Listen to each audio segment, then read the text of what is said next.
money into Reddit. All right, I'm hitting live so we can get the show done. Can't We're push and live. record. I'm also pushing record. Boop. I pushed it. All right. Looks like the stream is working. Oh, let me fuss with one thing in Audition really quick. Just take me 12 seconds. Oh, maybe more like 15 seconds.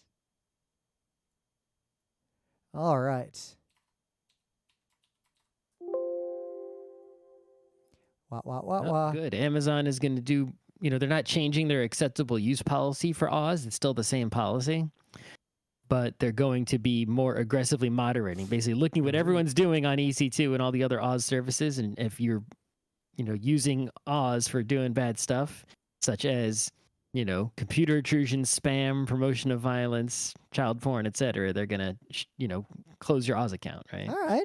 Good on that. That'll be a good Monday news, maybe. They're not changing their rules. They've had those rules. They're just going to enforce them more. Do the same thing with the tax code. Our taxes would be a lot better off if we enforced the rules against the rich people. Exactly. Even without adding new taxes. Yep.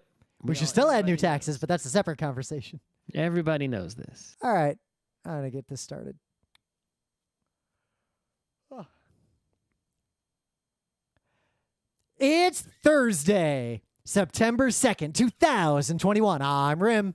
I'm Scott. And this is Geek Nights. Tonight we are talking about outerwear, like jackets and shit. All right. I guess I'll start with the...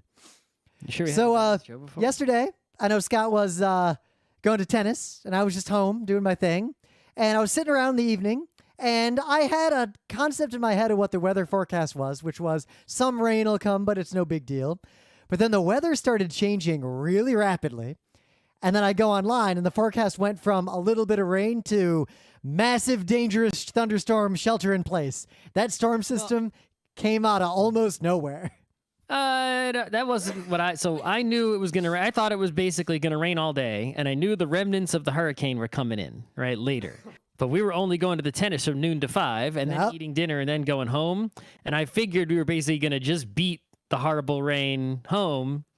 And I knew it was probably going to be a bad rain, but I didn't think it was going to be as bad as it was, obviously. Yep. But I'm saying the weather forecast... Hurricane remnants. All the weather forecast said... The hurricane just lost less energy than we thought it was going to lose on its way up. Well, from what I gather, I was reading some weather.com reporting on it because I was surprised by it, is the system strengthened suddenly and rapidly in Pennsylvania. Like a bunch of stuff happened along the way, but it happened so quickly that the forecast changed way too late for anyone to react to it. So yeah, usually what happens is once a hurricane's on land, there's no ocean under it for it to get more water, so it was just losing water right onto the ground. And but I guess somehow it gained power even on land. Plus, sometimes you get situations like I don't know if you've ever experienced like an actual derecho where a storm will sort of there'll be a thunderstorm, and the forecast is even thunderstorm, but suddenly it's not a tornado. The thunderstorm just gets really, really, really, really strong over the matter of minutes out of nowhere, and it has a constant wind going in one direction. It's kind of scary if it happens to you and you're outside, especially if you're out in the woods or something. I got hit by one on a hike long ago. But the rain that came down officially was the most intense hour of rainfall New York City has ever experienced in our recorded history of trying to track how much rain falls in this area. Measured in inches. In inches. The second most rainfall, the previous record, was from 2 weeks ago. Yep. So climate change is real, and everyone who is resisting drastic societal changes to address this is honestly, in my opinion, literally committing violence against society and everyone who lives here. Against humanity. Yep, that's a crime against humanity at this point. And I don't know what we can do about it. Come on, Captain Planet was on fucking TV how many years ago? Yep, right? Al Gore wrote his book. Al Gore had his book. I was before anyone knew Al Gore was in first grade. They were telling us reduce, reuse, and recycle. Right? If they were telling me that in first grade, right? It wasn't first graders who came up with that. It was adults at the time when I was in first grade, people who are now really old, right? Who decided that that's what I should have been taught in the 80-something. Yeah. So, and that means most of the people, at least where we are, learned this fucking lesson. How come so many people haven't learned the lesson? If Well, learned it first, I can actually say why, because one, all environmental issues. This was a shift that started in the 90s. Actually started before then, but it really came to fruition in the 2000s. Anti-environmental messaging became a cornerstone of right-wing messaging solely because it was in opposition to something that was perceived as progressive or liberal. Kind of like with masking. It was not until it was Most people in America didn't give a shit about a mask mandate. If the Republicans hadn't made masks a thing and the government had just been like, yeah, wear masks for the foreseeable future, it probably wouldn't have been nearly as contentious of an issue, but instead it became a partisan shibboleth. Yeah, I mean, in the 80s and 90s, it was just like, yeah. And there was no one around who was like, Captain Planet's the bad guy. Let's fuck the environment. At least no one that I saw. Yeah, but like right? the literal Republican platform and what a good chunk of Americans believe is, one, climate change is a myth. Two, even if it's happening, who gives a shit? And three, we should actively pollute. Like that third one, you might think I'm joking. I am not. There are a surprising number of people who advocate that we should pollute more and exploit the environment more. And the argument is, God gave us Earth to exploit. He would never let us harm it so bad that it would come back to bite us. All right, well, So there's many different arguments, right? There's the argument of it makes me more money, therefore I'll convince some doofus to support it. There's the argument of I'll be dead before this is a problem. For no reason. Yep. I am a bully, the kind of person who was a bully in school, and I just like doing it. Makes other people mad, therefore it makes me happy. I don't really care about what the consequences are. Yep. But this is only going to get worse. New York City got fucked up. Last I saw, I think 25 people are dead, and there's still a lot of people unaccounted for. And New Jersey also is in a state of emergency. We have not recovered from this. I haven't even been outside yet, but from what I can tell, there is significant damage even a few blocks away from our apartment. We just happen to live literally at the highest point in Long Island City.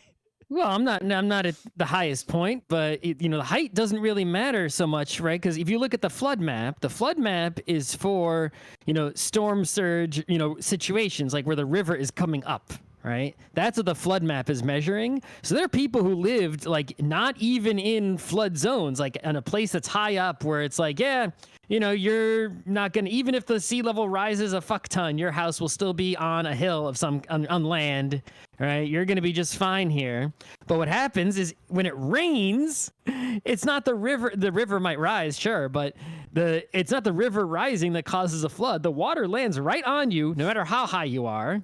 And if it doesn't drain, because the drain is clogged up, well, your basement's still going to flood even if you're at the top of a hill. It is a little more complicated than that. Those maps imply a bunch of things. Height is the primary thing that matters, but there are definitely helps you, sure. But what I'm saying, there were many high up places that still got flooded, basements. They got flooded a very different way. There are two different mechanisms of flooding. One is standing water, and the other is flash flood. A lot of those basements flooded because an area had a lot of water pass through it quickly. Floodwaters didn't stay. Like the street was no longer flooded almost immediately after the rain stopped. But on its way down, the rain would find a nice basement and say, hey, that's a cool place to hang out. Go into the basement and then have no way out. Situation that happens. Yep. But that happened to my mom's house in Arizona, a flash flood. So there was this hill on their property and no one knew what it was there for, and it wasn't in any of the topographical diagrams. So they got rid of it because it was just annoying and in the way. Years later, a rare flash flood happened and water came streaming straight toward the house, went past where that little hill used to be, and slammed right into the side of the house and completely flooded the basement. No. I mean, I think, in the city, right, we're mostly worried about the flood situation because, forget, hills and drains and all that sort of situation. Everything's concrete. Concrete absorbs a little water. Yep. That's why there's so much. It's not dirt, right? So that's why there's so much work on all those different mitigation techniques to put green spaces, dirt, trees, grass around, because that stuff. Water goes in dirt. It doesn't go in concrete so much. And that'll give you a buffer. Even if those things don't drain themselves, they'll hold more water and give you a buffer to lower the damage of flash floods, lower the damage of If you're in a rising. grassy field and you see a little puddle in the grassy field, if you took all the water and sucked it out of the grassy field and put it onto like a piece of concrete, you'd be up to like it'd be deep. So, but if you look out and you say, oh, okay, well the city's got these flooding problems. Well, how's it going out there in the burbs, right? Why don't we just, maybe the city time is bad? It's like, no, actually. To shreds, you say. The suburbs got a different problem, right? They don't got flooding. They got some flooding going on, especially in places with shitty infrastructure, or bad geographies or topologies. But their situation is the trees that are so good, they got knocked down by the wind, and then you get your power gets cut out. My mom, the big giant tree in the front lawn that's been there forever. We already lost a shit ton of trees over the years. Yep. The big tree went down. It hit all the power lines. Luckily, Yep. it went down towards the street and not onto anyone's house or anything. So I can say That tree's enormous, and took the power right out. every single person who lives in New York City, even if they had to deal with some flooding, showed up at work today, like online, like they all dialed in. Almost everyone who lived upstate had no power and or no internet and couldn't get to work. Yep. The other thing is that in the city, it's like, yeah, there's a flood, but the flood is mostly hitting. It's going to hurt you the most if you're in the basement or first level abode. Which is often poorer people. Floor. Yeah. I haven't done the math on this, but I'm going to check to see, but I feel like, right? Tell me if this seems reasonable to you, right? Because usually when you hear them talking about like sea level rise climate predictions, they're talking about like inches, which is very significant. Like if the sea goes up a few inches, that's a big fucking deal, right? Yep. That's disastrous. But it feels like, okay, if that much ridiculous climate change is going to rise things by inches, which is still devastating and bad, right? I'm 5 stories up. I feel like if all the ice and all the glaciers on Earth melted, well, I'd probably be dead for many other reasons. But I feel like even then, the water wouldn't reach the 5th floor. Yep, but that's literally worthless knowledge that doesn't do anything because I didn't say it, but I'm just saying, like, so, but if that won't reach the 5th floor, then floods, that are happening now aren't gonna hit the 5th floor. No. So if we just put buildings up on some stilts or whatever, that's gonna keep us at least our shit dry for a little while. Yeah, but it can't just go up on stilts. All the infrastructure, like sewers, building. Sewers, electricity, the internet pipe.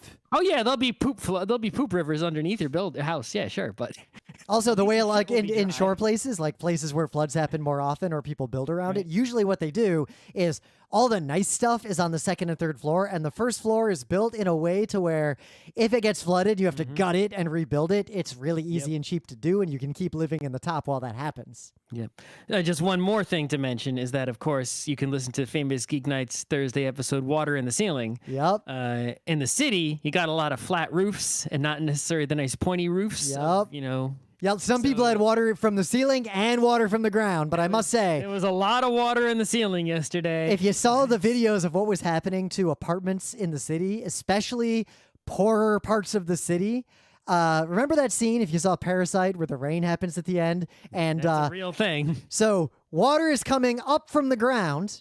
And if you can imagine where the water coming up from the ground comes from, it's really going to come from primarily your toilet.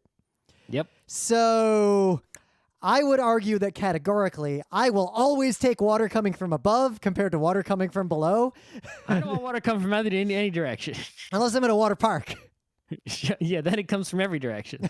God, I just think of the scene in It's Always Sunny where, long story short, 2 of the characters go to the top of a water slide that was closed and think that they can just do it. And they dump a bunch of buckets of water down it. And the scene, the way they portray it is you get this wide shot and you see the guy just jump and you hear this like streaking noise and a little line of red just grows behind him and gets bigger and bigger and bigger. And then he just stops.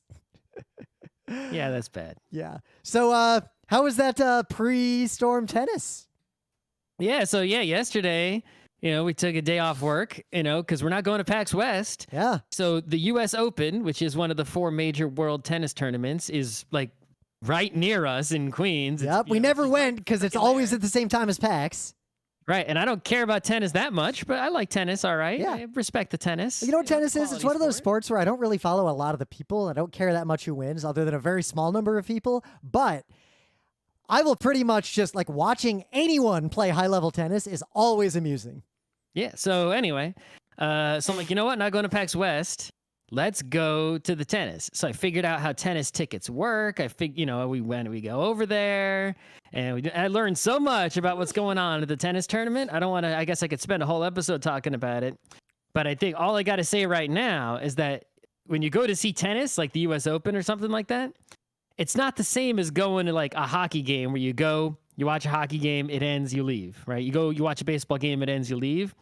Basically, you're going to the PAX of tennis. It's like a convention, and there's just tennis fucking everywhere. There's expo hall, kind of, at least, all over the place, right? And like you can get up and walk around and look at different tennises. Like they're freaking like tennis courts are basically panel rooms, and you can just go all around and see. And there's only a few that are special, like the main events. I think there were 2.5 that were like special ones you can't just walk into easily.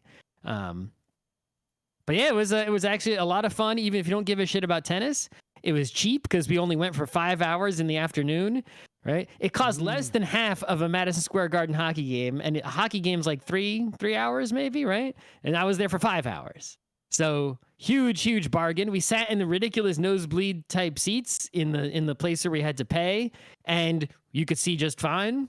And even though we mostly saw people we didn't really know or care about, it's like even watching no-name people, like everyone there is professional tennis player. It's like, whoa. That's what I was saying. Like professional tennis is just something to see if you've never seen it. And sometimes you're really, you're on a field court. It's like sometimes you're really fucking close. You can just hit with the ball. It's like, these people, you'd reach out and touch them if you wanted to. You'd get in trouble, but, I was surprised there weren't like fences and more security like around. Yeah. Well, like the local tennis court has more security. I was like, whoa. So we'll get to this when we do the show we were talking about doing around like going to sports events. But I imagine, and I'm trying to say this without saying anything specifically classist, the average person who goes to a tennis match compared to the average person who goes to an American football match or a baseball match is far less likely to get naked and run out onto the field. I thought about it. I imagine that would be a situation of you're the first one and they're all like, oh shit, that's never happened before. I was like, wow, there's really nothing stopping me from being that streaker guy. And I was like, well, let's see, how would I do it? All right. And then I want to say there was an incident. Okay, so now I'm on the court naked running around. What's going to happen next? There was that terrifying incident where a dude like ran out and stabbed someone though. Yeah, that's true. That was a big deal. And I was thinking about that incident when I said, well, this is probably what's going to happen. And I was like, is there any way that I could do this and have it not be terrible? Yep, Monica Celeste back in the 1993. Yep. But I was like, yep, there's pretty much no way I could do that and have it not be the worst. So I'm not going to even think about it anymore. It looks like, guys, if you didn't check the news, I didn't do it. Otherwise, you would be like, is that Scott on the tennis court? By God. By headline, flood. Number 2 headline, naked guy. Yeah, by God. Naked bald guy. So the other thing about the US Open is that it goes on for a while. It goes till what? Still like September 12th? Like there's 10 more days of this. We could have gone to it like before or after PAX, but it's such a Well, because we go to PAX early. We usually stay at PAX a little late. I usually need time to get my shit together before PAX. I'm usually too tired to do anything after PAX. So it was too much effort. I would go again, I think. I don't feel like I need to go again. Like, oh, I don't want to miss it. But it's like, if someone was like, hey, let's go again, I'm like, all right. Yeah. Why not? That or any other tennis. I still keep thinking about playing tennis again. The only reason I haven't is that, and I mentioned this on the show a long time ago, but in New York City specifically, you need to pay for a special city license to legally play tennis in any outdoor court. Only the ones that have the little guard. There are some places you can play. Yeah, so as far as I've read, any New York City official park with tennis requires that permit, even if there's no attendant, and legally a cop could come ask you. There are places like there'll be like some like playground or basketball type. Usually those are actually covered by that rule. The ones that aren't are private. There are places like the back of there's like a middle school over here. Behind the middle school is just a field of concrete, right? And there's some basketball hoops and there's some paint on the ground, and it's barely populated, whatever. And there happens to be a tennis court painted on the ground. If you just put a net there, with so you're wait, there's no net there. No, you have to bring one. Yeah, so that's not really usable. Also, I bet it's a floor, and you could put a net there and play tennis. Also, concrete. Playing tennis on concrete sucks ass. And also, saying, you could play tennis there. No one's stopping you. Yeah, I'm not going to buy a net and carry it with me on my bike. And also, I suspect if I went there with another adult and just started playing tennis with my own net, I would. Give a shit. I'm pretty confident I would get trespassed off of that place by a cop. It's a public park. No one's going to give a shit. If it's a public park. People play volleyball in public parks all the fucking time. Oh, yeah, because volleyball does not have a licensing system like tennis does. Tennis is unique in New York City. There's all kinds of people you can play guerrilla tennis, but the thing is, why would you when you can get the license and play on a nice tennis court? Even then, I did look into that with the license. Every good tennis court you have to put in reservations way in advance, and you get like an hour to play at a time. It's a giant pain in the ass. You go to Astoria Park, there's plenty of tennis courts. They're rarely all full. You could just walk up and play on one of the empty ones, and they only kick you out when more people show up and it's full. They kick out whoever's been there the longest. Yep, basically that's the system. Yep, I've looked into it. And pretty much the times are for like the really popular ones, like Central Park and whatnot, where people are crowding up in there. They're more populated. If you go to the Bronx, if you go up to like Crotona Park, you can play tennis all you want there. No, when I bike up in the Bronx, I see the courts all full all the time. Yeah, that's popular, but you can absolutely play there in empty courts. It's sure. I'm saying I've looked into it. It's too much of a pain in the ass to be worth it. The only good way to play tennis. The reason I don't play tennis is because I love hitting a ball back and forth. Hitting a ball back and forth is awesome. I love hitting the ball back and forth, the sport. I don't like run back and forth, the sport. So I'll stick to badminton or... Well, if you don't like run back and forth, just play ping pong. Ping pong, the problem is the ball's too small. I can't hit it.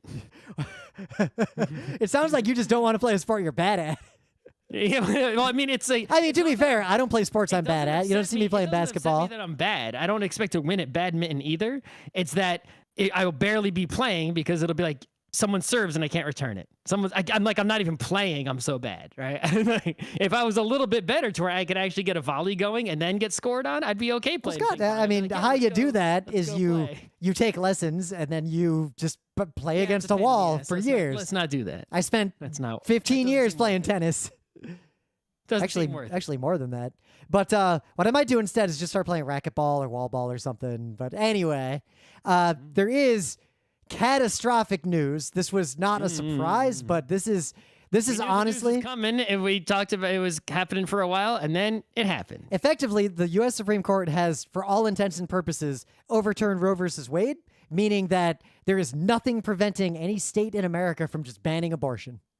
Full stop. Well, as long as they do it in a particular way. Yep, but the way that Texas did it is so egregious and violent that it's worth pointing out. What this law does, basically, is it bans abortions after 6 weeks, which, for all intents and purposes, bans all abortion. Very few people even know they're pregnant at that point. Because your body, there's no way to know unless you get a test. You wouldn't think to get a test half the time. And two, the says that anyone, literally anyone, can sue. Well, I guess anyone who's a citizen. Anyone in Texas can sue anyone who they suspect got an abortion and get a $10,000 bounty if in fact that person did get prosecuted for an abortion. That is fucked up, beyond belief. Why can't we have bounties for other things, right? I can tell you why. Because if we did that for anything else, the Supreme Court would strike it down. The only reason they didn't strike this down is because the sole goal of a lot of people who push for Donald Trump and George Bush and Mitch McConnell, a big part of why the Republican Party is in the position of power it's in, is a dedicated group of people in America whose sole political issue is banning women's health care. They want to ban abortion, and then if they are successful, they want to ban birth control. And they don't care that's the only thing they care about, literally. They care about nothing else. They have this single mindset. So they'll vote for whoever will do that. And so and it's a thing we don't want to do, so we're not going to do it to get their votes. And the other people just want to win. They don't care what they do. Yep. They only care about winning. So that's who they keep voting for. And they don't care what other things those, people they voted for do. So what's even worse, the American anti-abortion movement, that movement, originally came out of and is primarily actually driven by anti-black racism. Because where that movement came from was a bunch of schools that excluded black students were basically told that they cannot maintain their charitable status as schools. Like, they can't be a charity anymore unless they integrate. And the movement that formed, focusing on abortion, formed out of the resistance to integration in schools, primarily religious schools. Yeah, there's like 10 billion, we could go on for 100 years talking about the history of, the abortion issue in the United States. Yep. But just to be clear, abortion is a 100% human right, and if you disagree with that, I'd rather you not listen to GeekNights. It's not any different from any other medical procedure. It's only a special, separate thing because some religious nut jobs decided to make it a special, different thing for some, Yep. Right? But I guess it's like banning abortion isn't any. It's like you might as well say ban, appendectomy. It's like, right? Yep. So is. to not focus on that, but just focus on what this news means and what it is, and you can go read more from experts. But this is a lot of really important things are going to come out of this, and you have to internalize that things are going to get way worse on this front before they can all the get other better. Shitty states are going to do the same thing. Pretty much every Republican-controlled state in America is going to ban abortion in the coming few months. Like, that is going to happen. And you have to realize, it's like, you're like, oh, okay, well, I don't care about those shitty states. I'll stay in my good state. You realize the shitty states are mostly not shitty people, right? Well, it's a minority of people in those states. It's about half and half. There are all of the red states also, in America. The majority of the people in those states, right? That's where most of the black people live. Yep. Well, so there's two kinds of red state. Well, there's three kinds of red state, but the two that matter for this conversation, and this is something that a lot of tech bro leftist progressives just erase or don't know or willfully ignore, is that half of these red states are almost entirely white, and the far majority of the people there support a lot of what the Republican Party does. Like Iowa. Yeah, or West Virginia. West Virginia, last I checked, is like 94% white. So but the population there is low. Yes, also. But the other half of red states are more like a 60-40 split. Like, only 60% of the people there are vile monsters. The other 40% are just trying to live their lives. Well, and it's not even that. In those states, 60% of the voting people who aren't disenfranchised. Yep, because those states, 60% of the people who successfully vote are vile monsters. If you actually had a vote of every person in the state and forced them to vote and said what kind of person they were, a lot of those states, I think, are probably actually not red. Because a lot of those states, gerrymandering, disenfranchisement, et cetera, right? A lot of those states have a very large non-white population that basically can't effectively vote because of voter restrictions that are only in place today because the Supreme Court overturned the Voting Rights Act. Anyway. So every red state is going to ban abortion. We can't stop it from blue states. There is literally no way to stop this legally other than the Congress packing the Supreme Court, meaning appointing more justices so that then they can just re-rule on this and ban this, or Congress passing a law guaranteeing access to abortion, which they could do. Which probably would be overturned by the compromised Supreme Court, so we still have to pack the court. Yeah. The problem is, to pack the court, we need either 50 Democratic senators willing to overturn the filibuster and a president willing to pack the court.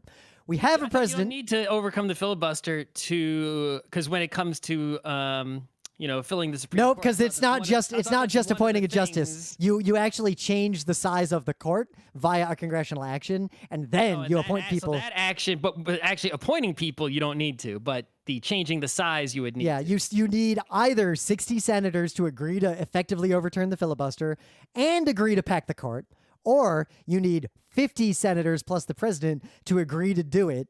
And we only have 50 Democratic senators, at least 2 of which are evil, vile people, Sinema and Manchin, who refuse to do anything on anything that matters to America.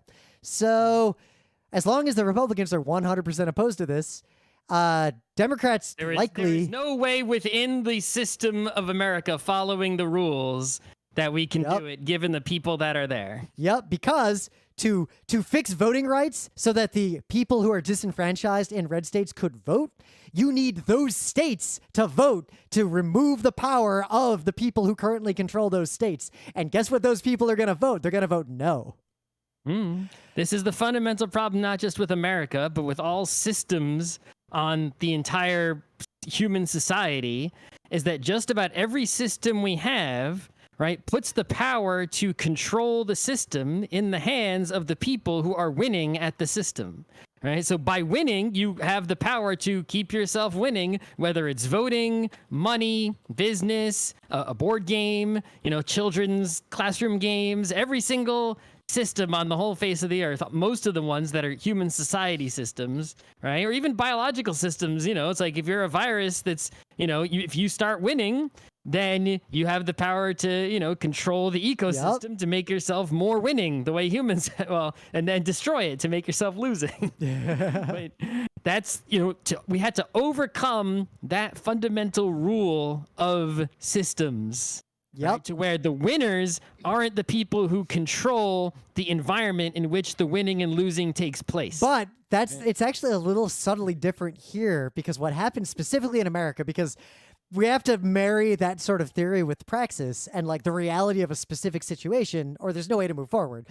There's a lot of great theories on how to fix this, but the practical reality is that the problem literally comes down to the fact that American states themselves get equal representation to each other, despite having radically different populations. Yep. That is the fundamental problem that literally prevents anything from being done about this. And I think non-legal action is what we need to do. Races, and I saw a couple other groups starting to pledge that they're going to keep performing abortions in Texas and they're going to do civil disobedience. Yeah, that's obviously a good idea. That might be the only path. The other thing we can do is... Here's the thing is, even if, organizations weren't doing abortions in a civil disobedient, like we're doing abortions, right? We're sitting at the counter at Walgreens kind of way, right?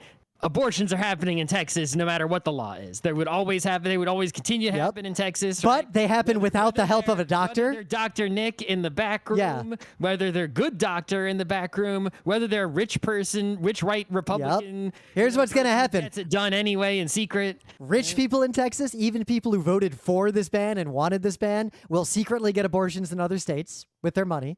Poor people are just fucked. Or in Texas, they're rich people. Yeah.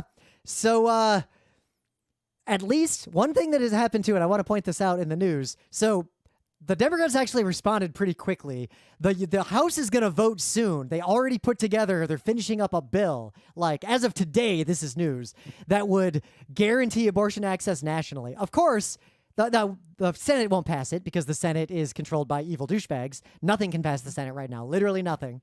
But the House, remember, Democrats only control the House by a couple seats, and yet they're going to vote on this bill. Nancy Pelosi, the Speaker of the House, basically the way American system work is whoever controls each chamber has full authority to decide anything that even makes the floor in that chamber. So Which is also a problem. Yep. But so because Democrats control the House, they can put legislation down. But they often won't if they know it won't pass, because that usually just hurts them electorally. The fact that Nancy Pelosi says they're going to vote on this, like soon, like this month, as soon as possible, to pass this bill means they have enough votes to pass it. We know pretty much every Republican is going to vote against that, meaning the Democrats in the U.S. House, which represent a huge, diverse chunk of America, are in lockstep on this issue. That is worth recognizing.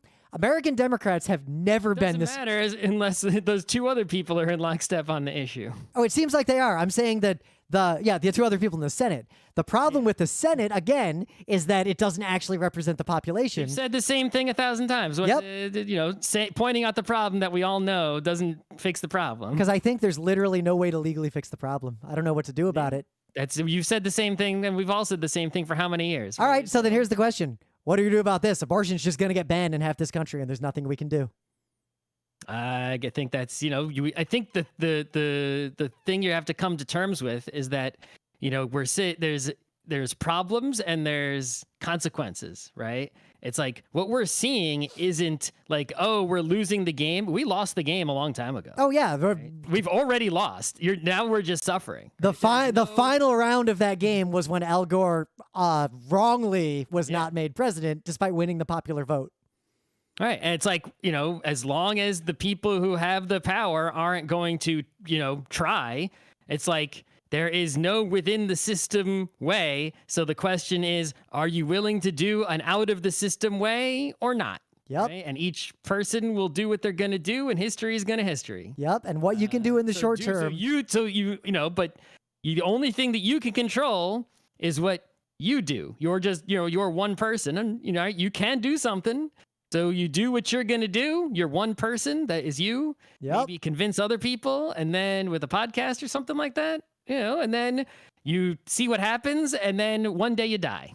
Yep. So what I would recommend you all do right now is the most immediate thing we have to deal with is the harm that's happening to people in Texas and these other states. There are lots of charities that will help people get abortions if they need them. And that is the thing. To another state. Yep. Do one in the back secret doctor's Those are the office. organizations to donate to. The speakeasy abortion, What I'm saying is those are the organizations to donate to now, because the money you donate for political causes and other activism won't help those people for years. So we got to focus on those people first. Mm-hmm.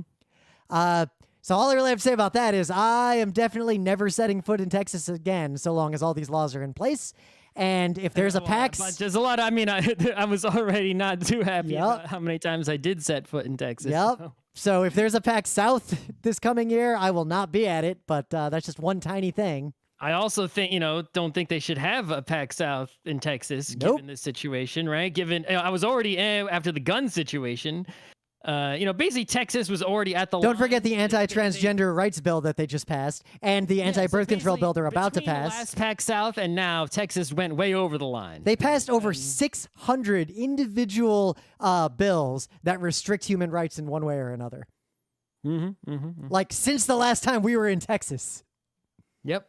So yeah, I'm not, and I think we talked about how Major League Baseball over the voting thing moved the All-Star game from, Atlanta to Colorado, right? Texas is way worse. I feel like we should pressure not just, PAX and Penny Arcade, which are close to us, so we can pressure them, I guess, more because we're close to them, at least in some way. But we should pressure basically every organization, obviously not the ones that are like there helping people, right? Not those, but basically any capitalist organization of any kind, pressure them to fuck over Texas as much as possible. Be like, and be like, hey, if you're gonna do business in the state of Texas, fuck you. Right? I also think Don't we do should anything to benefit that state. Bring that state down to ruin. Right? I think what would help there too, and in a way that hurts money, not a way that hurts the poor people living there. So in terms of the latter part of that, one angle we could take, and I got to read more theory and read more from experienced activists to see if this would be helpful or not. I think charities to help people who want to leave these states, leave them, help them find money and resources to move, get a job in a blue state. I think that would, one, reduce the harm to the people who are trapped in these states. How about a purple state instead? Oh, yeah. I said blue state first because I'm focusing more on their safety than on trying to fix the system. If we get if all the good people of Texas moved to Ohio and to Ohio and Florida, right? Take half the good people in Texas, put them in Ohio, take the other half, put them in Florida, problem solved. That actually wouldn't get us enough Senate seats to pass the Voting Rights Act. That would get us. It still wouldn't be enough. It would get us 4 more. We need 11. Well, actually, we need 12 more to get past Cinema and Manchin.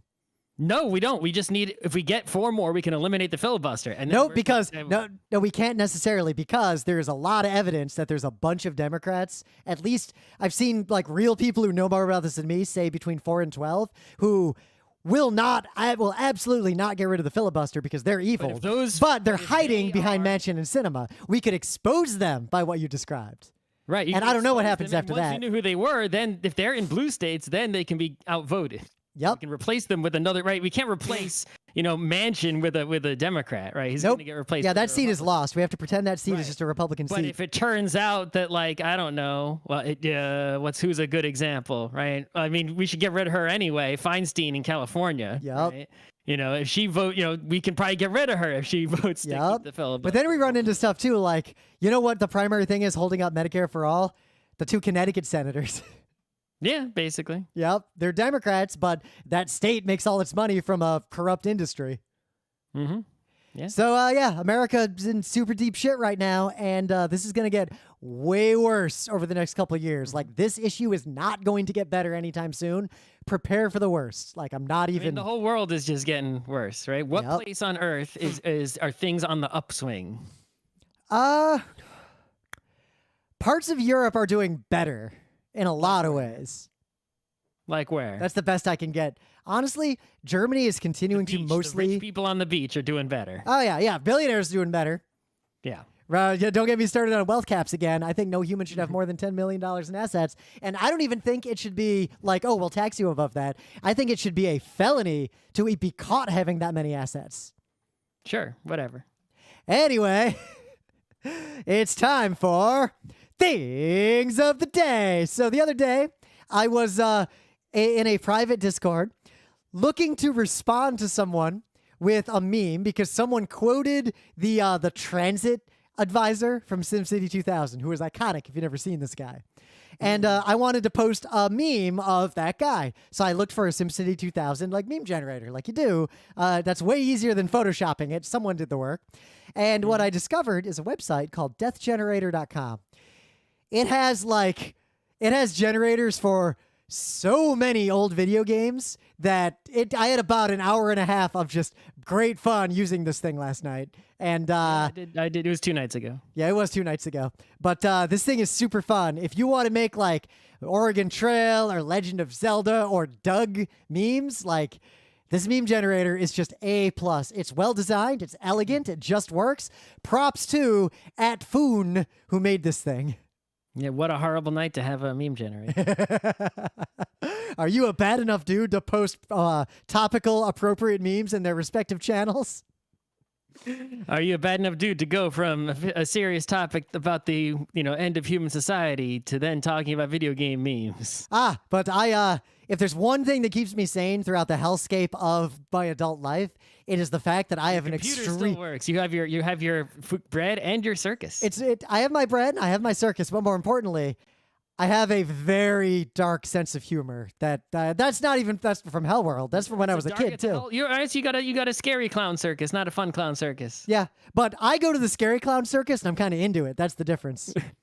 I like the good clown circus. I like both. I'm not scared of clowns. I like both happy clown and terrifying clown equally, and I am afraid of neither. See, for me, it's all about whether the clown is talented, right? An untalented clown is sort of just really sad and disappointing, but a really talented clown is like, whoa, right? They've got the juggling and their magic. Well, that's the thing. An untalented clown is actually scarier than a scary clown because an untalented clown is someone whose life is probably also very sad, and you can feel that sadness in their performance. The mime skills. A clown just got so many skills, right? You look at someone like, Charlie Chaplin with like all the physical humor. That's that's what a talented clown is, right? Only live. All I can think now is that tweet from Space Twinks. Doctor, the treatment is simple.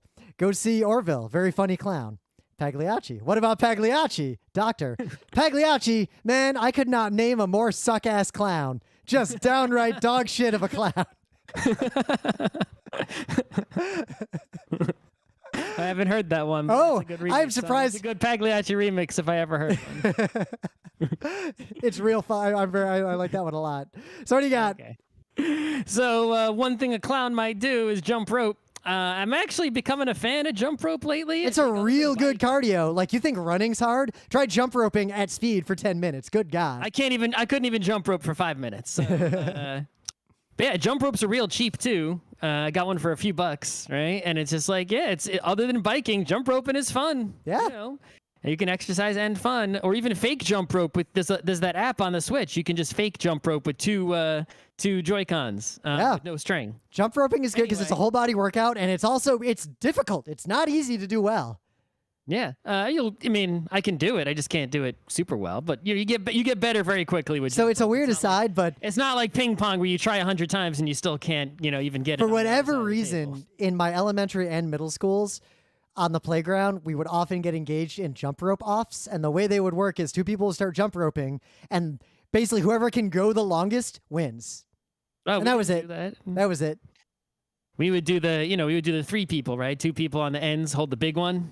Whenever that happened, usually the people turning around, doing it, one kid could do a flip. It's funny, you were doing more freestyle and we were doing technical. Some people could, do the switch feet, like left, right. Some people would do like jump once, but make the rope go under them like 3 times before they land.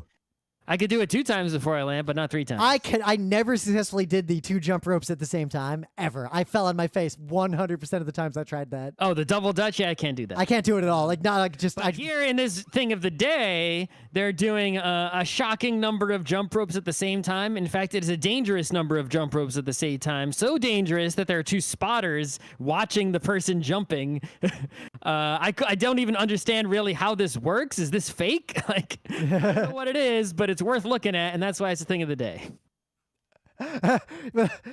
So the top posts under this are, that would fuck you up if you missed the jump. The next one, it would. Instant bondage. Yes, it would.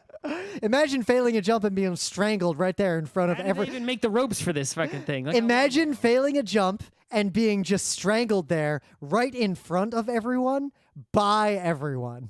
Well, that's why there's 2 people to rush in and save you just standing there. Right? Yeah. I hope those 2 people have knives on them. I think they probably do. I assume they do. Otherwise, but you never know, because this is like how... I think really the impact of getting hit is really what's going to mess you up. Oh, yeah. Especially because those jump ropes are so long. And there's so many of them, right? It's like, imagine you get whipped by 1 whip. It's like, ow, right? If it's... And these aren't getting whipped hard like someone's trying to, give you lashes, right? They're just sort of going a little bit. But so it's sort of like a weak whip, but a weak whip times that many, right? Plus the leverage of a long rope. Right? There's a lot of leverage in there. Give me a rope long enough and I'll move something. Yeah. So in the meta moment, we will not be at PAX West, which is ongoing this weekend. This is the first PAX anywhere in the United States we have not been to and presented at. That's happening physically. Since we started in 2008. We've also presented at every virtual PAX. Thus ends the streak officially as of today. Of all those PAXs. Streak. It's over. Oh, yeah. Oh, no. My health is more important than even if the streak was a meaningful thing and not an arbitrary thing. Oh, yeah. No regrets. Don't get me wrong. It's more important by like a billion. Don't get me wrong. Though I broke the streak a year after you, really, when we didn't keep going to PAX Australia every year, because that would have been ridiculous. I have no, like, you think, oh, you have this big long streak. You think I'd be like upset about it. It's like, no. I'm totally chill. I mean, I had a streak of over a decade going to Wildwood every year, and I broke that streak for good reasons. Yeah, I just, it's like, it's not a big deal. Arbitrary numbers and things don't mean any, it's like, it means something. You know what means something? Being healthy. No one that I know and care about. I mean, some people I know and care about got COVID, right? But for the most part, the damage that I and people I care about have suffered has been way less than what other people have done, for which I'm thankful. And I'm trying to keep that train going. Fucking PAX forever in exchange for that, so I don't give a shit. Right? Yep. Our last PAX panel, which was at PAX East Online 2021, Camp PAX, Atari Game Design, is just on YouTube, slides, notes, everything. It's just there. You can just watch it. You don't have to wait for PAX to post a VOD or whatever they're going to do. Book Club book is still The Tale of Genji. I haven't read any since the last show we did, but that was only 2 days ago, so But I think definitely going to finish it within a month or 2 because I'm steamrolling along. And I guess I'll start reading. I think the thing that's actually motivating me is like there's these other books I've discovered that I want to read, but I feel guilty reading a book that's not Genji. Oh, the book I picked for the next book, because you picked Genji. I know the book you picked for the next book. It's a book that I very badly want to read. Yes, I want to read this book so bad. I wanted to wait to read it until its series that it is in is completely done. Nope, it's just going to be the book club book. Yeah. Though, the thing is, this author, we know, will finish what they start quickly relative to a lot of other authors. And in our, hopefully, right? Yep. Meanwhile, R. Scott Backer, well, what's going on, buddy? Nothing ever. Come on, buddy. I assume it's done. I assume that's it. We're not getting any more. Buddy, you gotta explain to me. I'm at peace with the fact we're not getting any more. I am confident that Kelmomus with a C and Kelmomus with a K, that is not a coincidence. I'm gonna die on that hill, and The only way you can prove me wrong is to publish a goddamn book, or I guess come on the show and tell us what the ending was going to be otherwise. While we're talking about books, just real quick, I want to call out the shenanigans that Amazon is doing. You know, they're doing lots of shenanigans. Oh, yeah. But if you add a book to your wish list on Amazon, right, which I have done, what they'll do is sometimes they'll send you this email that's like, hey, I see you got that book on your wish list. Right? You want to buy the Kindle version of the book. I know you do. You got it on your wish list. I know you want to read it. I know. Yeah. All right. Here's $5. If you buy that book within the next 7 days, we will discount the price on the ebook by $5. That's just the Sunday Super Shopper special. Right, but it's like specifically for you because it was on your wish list. In 7 days, you have to, and it's like, fuck, I do want to read that book. I'm going to read it one day, or at least I think I am. If I don't buy it now, I'm losing $5. I'm just giving Jeff Bezos $5. But it fucks up the policy of don't buy something unless you're imminently about to use it. That's of course my policy, and that is of course why I'm not buying it. But that's a evil. Whoever came up with that evil, dirty trick. So I gotta guess. Amazon. That person probably got promoted like 10 times for that trick. I have a guess. That trick should be illegal, also. My guess is that someone in Amazon just took some training on modern pricing methodologies. Whoever implemented that system that does that should go to jail, and it should be illegal. That doesn't bother me nearly as much as gotcha mechanics in games and pay to win. I'm just saying it's bad. Yeah. I mean, I'm more mad that Pokemon Unite is a terrible game because of pay to win than I am about that. I'm listening. It's just another thing that, you know, yeah, to be mad about in the world. Someday we'll get power and we'll break Amazon into 1,000,000 pieces. What, the book one will still be doing the evil shit though, the book company. But if they were just a book company, the other book companies could compete with them. Maybe. Well, we could probably see. Here's the other thing. Remember, my praxis, and I haven't talked about this a lot on Geek Nights, but I'm not going to derail this. We're going to get right into the main bit. But here, my main thing is we can't just become communists. Like, there's no nonviolent way to make that just happen. I mean, as much as I want that, the pragmatic approach is you make public options. You start with things that make a lot of sense to a lot of people, like, oh yeah, public utility, public healthcare, whatever. But then you start edging into, there's the government game company. There's the government silverware company, government streaming service. Free markets, welcome to compete with that government option. We have a government streaming service. It's called the library. That doesn't stream you on a public platform that the library owns out to the world. The library has like a thing that you can log into and watch a fucking ton of movies. No, I'm talking publishing streams, not in this case. Me making a stream out to the world. Sure. That was what I was referring to. Otherwise, yes, you were correct if you think about the opposite end of that. But eventually, there should be a public bookstore. Amazon has to compete with the government one, and guess what? The government one might just say our books are free. We just pay the authors, and we give the books away for free. Fuck you, Amazon. That's how you get to communism. Anyway, Genji continues to have no job other than sleeping with ladies after telling them poetry. What a job.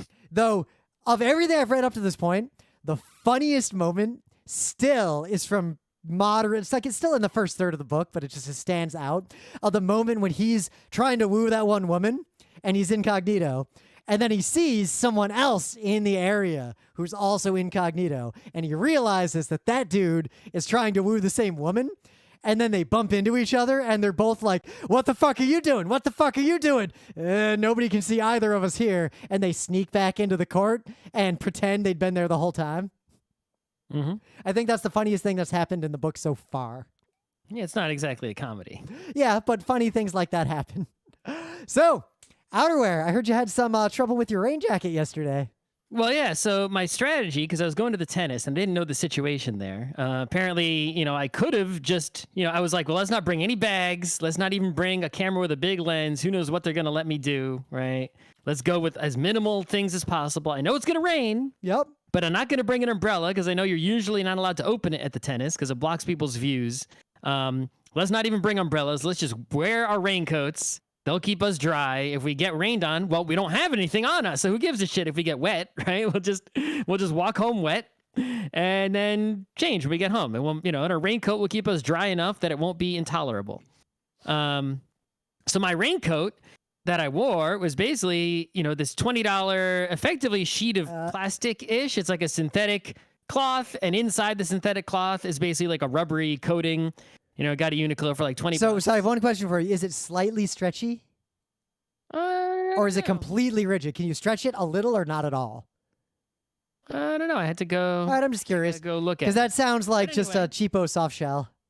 So, we went to the tennis and surprisingly didn't get really wet at the tennis. And then we went out to eat dinner with some friends, right? And we got a little bit rain on the way when we were walking to the food place, to the restaurant. But, it was fine walking into the restaurant. But when we were at the restaurant, outdoor dining, but with a roof over us, right? To keep us dry, but still outdoors. It was still, acceptable. That's when the big rain came. And, we waited to leave the restaurant until the rain died down a little bit. And then we left.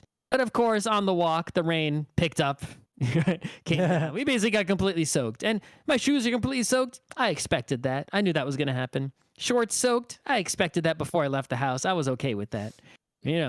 Just fine with all those situations. But while I'm walking, my shirt, not the raincoat thing, the shirt that was completely covered by the raincoat, I felt water going down my back. And I'm like, how the fuck is this water getting in there? Right? Yep. The answer is from the very beginning when you said the words. I'm going to quote you, $20. Yeah. Somehow my shirt was getting wet. Even this thing kept me dry for quite a while. But not forever, right? Yep. Eventually I was getting wet. So what happened is when I got onto the train finally, when we were nice and dry on the subway train, I realized, hey, because it's a blue coat. There were like these blue specks on my hands. And I'm like, what the fuck is this? The thing was like fucking disintegrating from like the inside into little bits. And then the water was getting through. I was like, this thing is totally shot. I just got to throw it out. It's useless now. Yep. That is, like, it sucks that the reality of the world is this, but especially with outerwear, like sports outerwear or weather protection outerwear, the more expensive ones are better. But not just are they better. Up to a certain point. Up to a certain point, obviously. But they are better to a shocking degree. Like, so for example, I wear like a couple $100 ski jacket. A hard shell, like serious That's a ski normal jacket. price. Yeah. That is not fucking waterproof at all. You want an actual waterproof ski jacket? You're spending minimum 800 plus. No, 800 just for the top, and it's uninsulated. Then you have to buy all the other layers separately, and then buy the bib and the overalls separately as well. It's like the gulf between pretty good and actually like fully good is so wide with this kind of stuff. Well, also what's good, it's good enough, right? For what you're doing. Well, for case in point, if I'm skiing, you can pay for more and more levels, but really the $200 level for walking around is going to be perfect for anybody. Yeah, right? but like for skiing, if you're skiing like a lot or doing like backcountry skiing, that $200 is not good enough because it's dangerous to use something so weak compared to a quote real solution. So it really depends on the more you pay, right? You get you're warmer. Yep. B, you're drier. Yep. C, you're gonna be less like sweaty and shit because you're gonna get like some nice, like Gore-Tex stuff. It'll breathe more. It's like designed better. Yeah, it breathes better, or wicks, or who knows what it does. Usually, right? but not always. It'll last longer because I can talk about one of the jackets I own is extremely expensive. It's also extremely fragile, but it serves a very different use case because it weighs nothing, and I can compress it. I can compress it into a ball about the size and shape of my cell phone. Yep. When you pay more, you're getting more durability, right? You're getting more comfort. You're getting better design. It looks cooler, right? More fashion. You're getting, possible, crumple ability, like Rim just said. Yep. You're also getting lighter, right? It's like you could pay, like get a really warm coat that for really cheap. That's gonna keep you nice and toasty all winter, but it'll be like big puffy boy, like poof poof, right? Yep. You can also get something that's like ultra thin and weighs nothing. It feels like I'm wearing nothing at all. Nothing at all. Nothing at all. Nothing at all. Nothing at all. But somehow it's keeping you warm like it's a big puffy coat or a blanket. Like how the hell is it doing that? Well, they filled it. They filled it with US dollars. They filled it with US dollars. That's what's happening. Yeah, that's right. You're insulating with pictures of dead presidents. The listener chimed in like, Scott strikes me as a raincoat kind of guy, which is true because what my first reaction when you said, "Oh, I got wet in my raincoat," is that I personally hate raincoats. Like the idea that I would wear a coat to keep myself dry just seems silly. I either use an umbrella or I get wet and I just let umbrella too.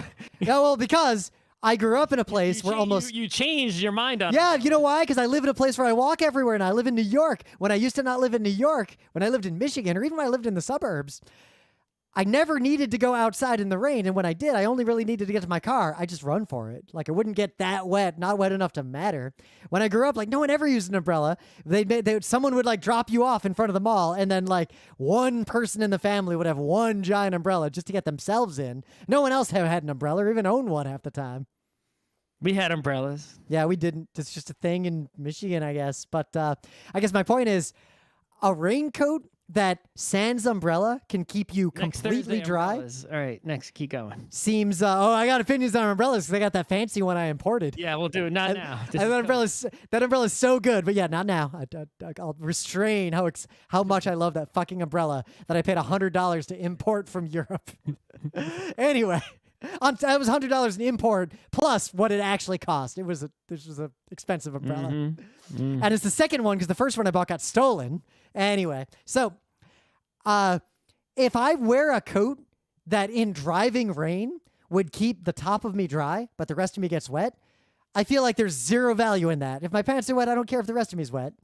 And rain gear that would keep my body effectively completely dry is stupid unless I'm out in the backcountry hiking away from civilization. Like, I'm not willing obviously. to, because gear that can keep you completely dry, it kind of like the security paradox of more security means more pain in the ass.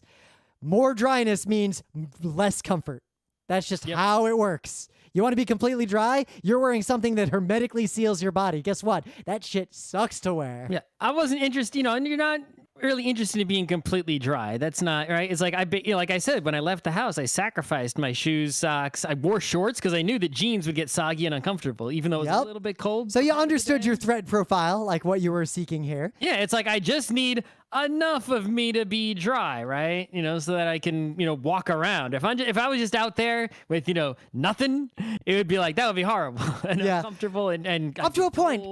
Because then it gets into, because outerwear from one definition could just mean whatever the furthest out layer of clothes you have on is. And if I'm wearing... you go to any clothing store, if you click on the outerwear section, you're going to see raincoats, winter coats, hats, like hoodies. Jackets. Yeah, hoodies. Or outerwear for most people. Sometimes you'll see hoodies in there. Sometimes you'll see it in a different section. But usually when they say outerwear, they mean jackets. And occasionally it'll be something like snow pants, depending on the website. That might qualify. But usually it's various jackets for different situations, right? But I guess what I'm getting at there is that if I'm going to get wet, like if I go outside hiking, like I don't bring rain gear, even if I'm going on a very long hike or camping expedition. What I bring is I wear outerwear and clothes that are themselves expensive and beyond the scope of the show, that are wicking and designed to get wet and dry quickly, and I just let myself get wet. But if I were not wearing that specialized clothing, which I don't want to wear in normal circumstances, like I wouldn't wear that at a PAX because that kind of clothing has other problems. It smells bad way earlier than normal clothes. Like it's harder to wash. It's more expensive. It wears out faster. It's not that fashionable. Like there's a lot of other reasons there. But if I was wearing like a PAX t-shirt and jeans and I got soaked, absolute misery. That is one of the most miserable situations you can be in. Yeah. I mean, forgetting, the current world situation where, a lot of jackets are like inherited from the sporting outdoors world and brought down into the fashion world. You look at how many people in, New York City, the fashionable thing is to wear a Canada Goose jacket, which is originally meant for like trekking around in the Arctic or whatever. Yeah. you even if you were skiing in the $500 like a fashion statement. Yeah, $500. But contrast that because that jacket is still aimed as a fashion accessory. $500 doesn't even buy you close to the jacket you need to go trekking around in the Arctic. Well, I mean, people did go trekking around the Arctic with those jackets. Oh, yeah, but the same jackets. But obviously, if you're doing it now, you would buy a higher end model from that company. It always amazed me. Like it's a thought that runs through my head every time I ski because I put on all this outerwear, like jackets and gloves and everything, and I don't even have the most expensive stuff. Like I said, I use a normal ass ski jacket. I use like crappy snow. You have better than what rich people had last century. Yep, like I have better equipment on me to walk through the snow to buy groceries in the winter than anyone in the HMS Terror and Erebus expedition had when they went to the pole and died. Yep, pretty much. But yeah, forgetting about that sort of jacket, right? There's all kinds of other kinds. And the purpose of most jackets, really, if you think about it, is temporary shirt. Yep. Right? It's like you put a shirt on your body to, just cover your torso when you're going outside that's a normal thing to do. And you can't really take that off. But sometimes, right, you're going to be leaving your wardrobe behind and venturing into the world. And you're going to encounter different temperature, right? If you're just going to a single place with one temperature, right? I'm going for a walk outside, then you don't need a jacket like this temporary shirt. You could just shirt yourself appropriately with permanent shirts, or at least, the kind you're not going to take off while you're on that walk and then come home. The jacket is because, I'm going to go outside and it's going to be cold. So I'll put this extra shirt on, but it has a big old zipper in the front or buttons or something. And then when I get where I'm going, I'll take it off. And I won't be getting naked. And then when I leave, it's like people, it's something everyone just inherently knows, but you don't really think about it in terms, in that way, because it's such a natural thing. Examine it closely. But like that's what a jacket is. It's a temporary plus shirt that you can take on and off appropriately at different locations to adjust your temperature level. Mm-hmm. Case in point, but it can be inverted. Like at a PAX, the jacket is just like PAX East in the winter. It's just to get me to that building. And then the jacket is just a liability. I don't want to carry it with me. So I can hang it up somewhere. I can leave it somewhere and come back to it. The coat hook was invented. Yeah, the coat hook or the coat check. I do actually really like using coat checks, and I find a lot of people avoid them. But the caveat is, any large event, the coat check is more trouble than it's worth. It depends on how the coat check's at PAX, that coat check is a fucking nightmare. I'm so glad. Always, if I'm thinking about a coat check, if I see one and it would be advantageous to me, I scope it first to see how it's operating, and I try to predict, is it going to be a shit show when I try to leave? Then I make my decision. How shitty will it be if I have to hold on to this coat the whole time? Yep. Etc. And then, but also there's another point here. This is a very different situation from the things that I usually do of going out into the wilderness or doing some crazy sport where it's all about layering. Like, I'm not going to layer to a PAX with multiple different levels of shirt, outer shirt, fourth shirt, jacket, because I don't need that many levels of clothing and comfort to switch between.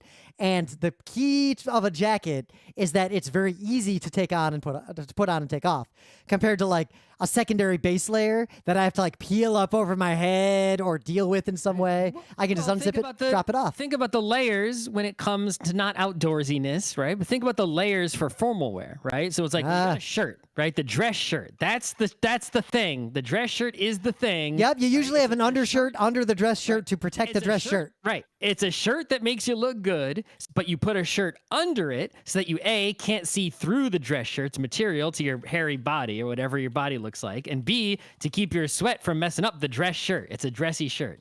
Then you got a dress coat that goes over the dress shirt. You can take it off, and you will usually, but it looks a lot nicer if you have that coat on, right? Like your tuxedo coat or whatever. So, you'll have that on during your ceremonies and whatever, but you might take it off when you're sitting down to eat dinner. Right? Yeah, go to any wedding. All the people who wear suits are wearing suits, and once they sit down for dinner, 90% of those suits get unbuttoned, and they're hung over the back of the chair, and now you only got a vest on. Exactly. And then when it's late in the... Let's not even talk about the vest, right? But here's the thing. What about the cummerbund? Well, that's not a part of the jacket either. So you got the dicky, jacket, right? But this is a dress jacket. It's like a sport jacket or a suit coat or who knows, tuxedo coat, something like that. That is not, it does keep you pretty warm. And if it's a little chilly outside, like in the fall, that's perfect. That's sufficient. But if it's going to rain or something, this is such a dressy coat. It's not just a coat that's supposed to... You can't let water touch that thing. So now you need the trench coat or something, right, to go over that shit, right? And that trench coat is what the coat check was for, right? So that when you show up at the Broadway show or the dinner party or whatever the fuck, the concert, at the opera, whatever the fuck it is, right? It's you're going to be wearing your fancy jacket while you're sitting and watching or doing or whatever, because that's what looks good. But you had to wear this raincoat that protected your dress coat, and you don't want to bring that around with you. It's all soaking wet. And they didn't have better technology than trench coat in 1940, 50 something. But also, so that is what you give to the coat check. So less fancy jackets, like a sport jacket or a blazer or the top of a leisure suit, like that kind of stuff. Partly because of my job, and also just because I like them. Like I wear those a lot in my daily life, like when I'm pre-COVID times, like when I'm going out. But those are different because they're designed to be worn every day. So until it's too cold to do this, usually in the winter, I don't wear a coat. I just wear a heavy sport jacket on my way to and from work with like a scarf, and that's it. Like I don't actually wear like a coat.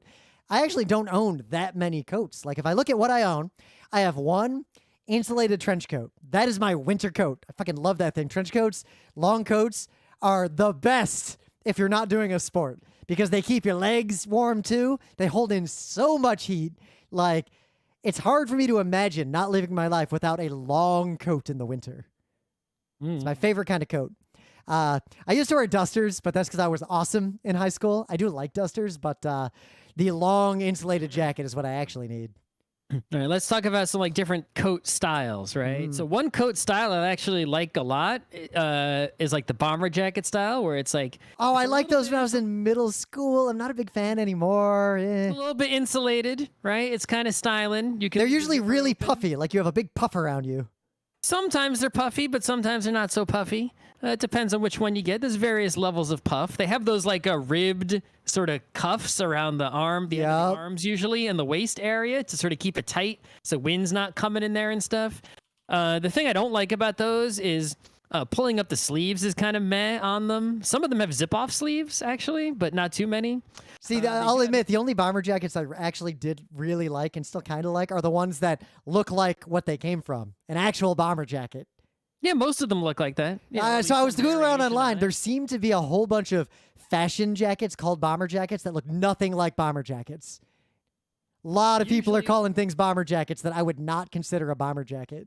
Usually, the one that William Gibson made famous is the one that is really popular, and then most people are modeling it after that one, right? Yeah. So, but no, I'm talking about the ones like the traditional one is brown with fur or fake fur around like the cuffs and around the neck, and it zips up in the front, and it's puffy and a lot of leather, and that's pretty much it.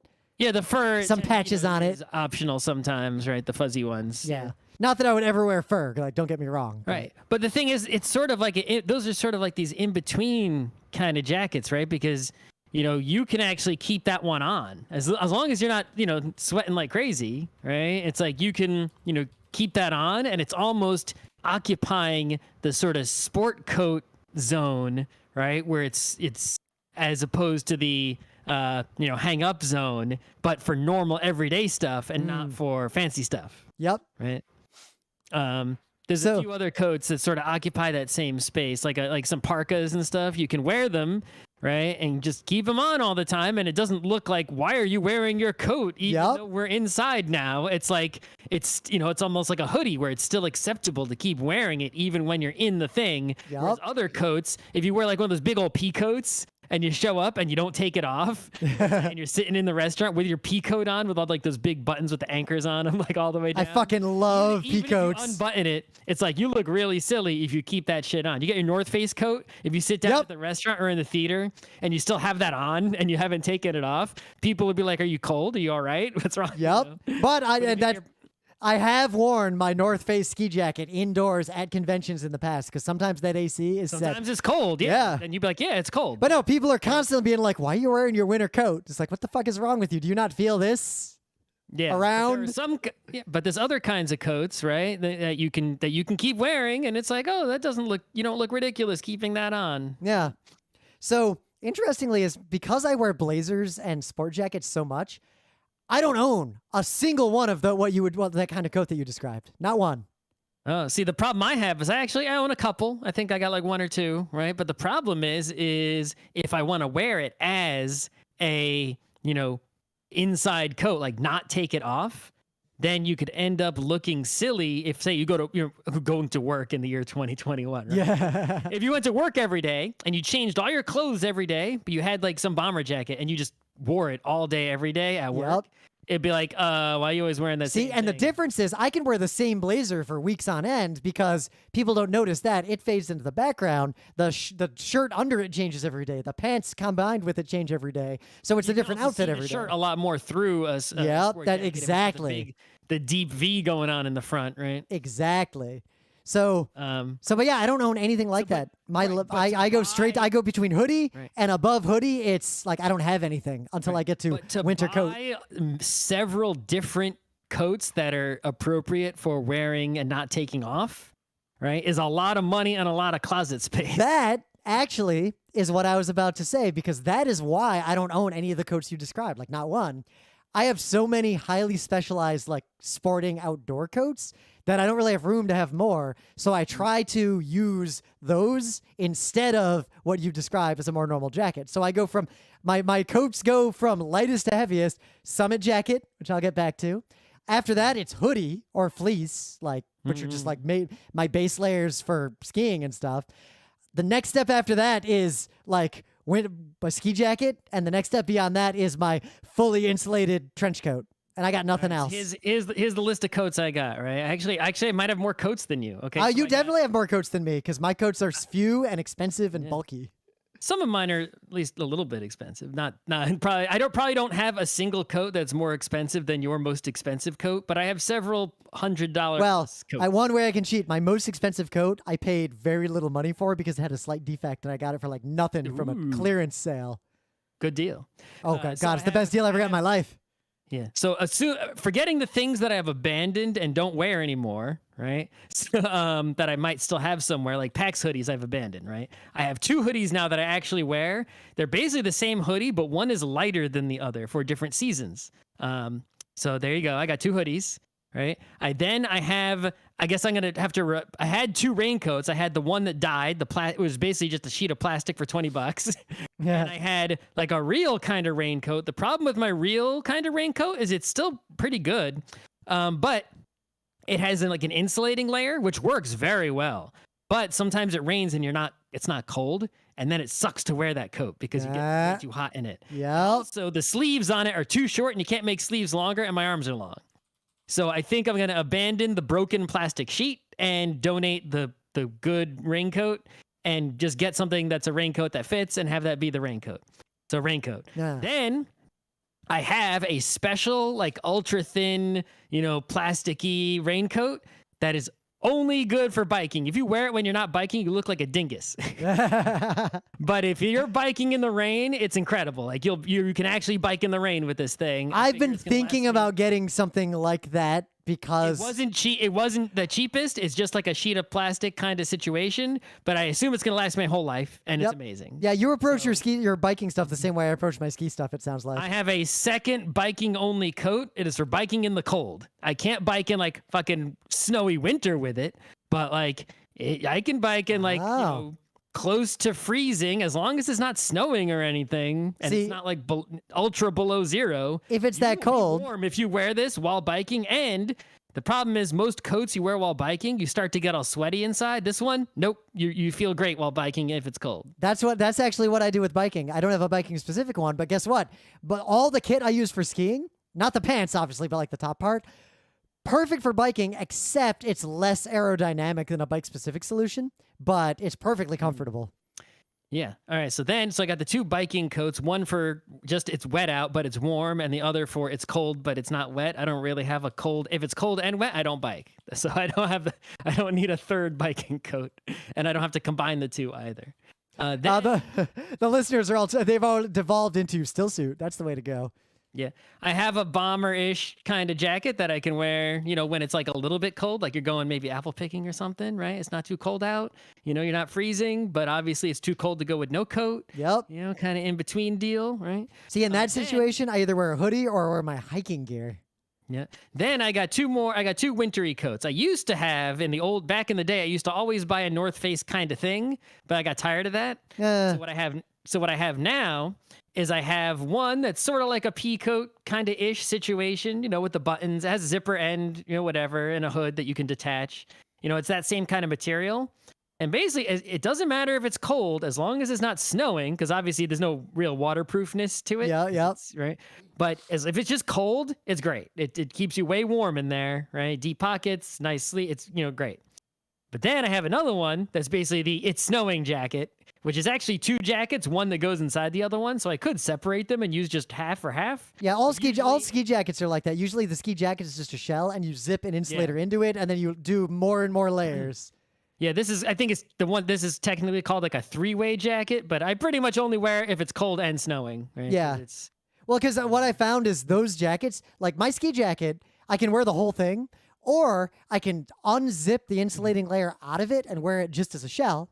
Or even if the thing is, this one, even if there are ones where the insulating layer is like where all the insulation is, this one, some of the insulation is in both layers. If I just try to wear the outside only, it's like you're still pretty warm, right? If you wear the inside only, it's like, well, why don't I just wear the bomber jacket? Yeah, my ski jacket, because it's fancier, the outside is completely uninsulated. I can just use it as a shell and mix and match what I want to use inside. But the inside part is also a jacket that is perfectly capable of being worn on its own. And it's actually great for that mid-tier situation.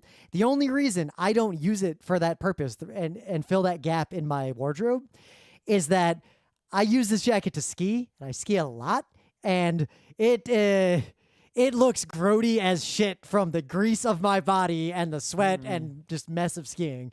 And I mean, when I went to no amount of cleaning will make that thing look like I'm not a hobo. So that is staying in the jacket.